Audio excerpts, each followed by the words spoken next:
ভাজা চন্দ্রপুলি পিঠে বাইরে থেকে যেমন শক্ত, ভেতরটা একদম নরম। খেতেও খুব ভালো লাগবে, খুব তাড়াতাড়ি বানানো যায়।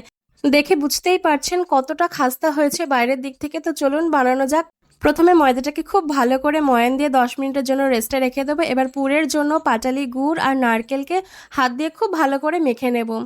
এবার একটি রুটি বেলে তার ওপর অল্প অল্প করে নারকেলের পুরগুলো দিয়ে দেব।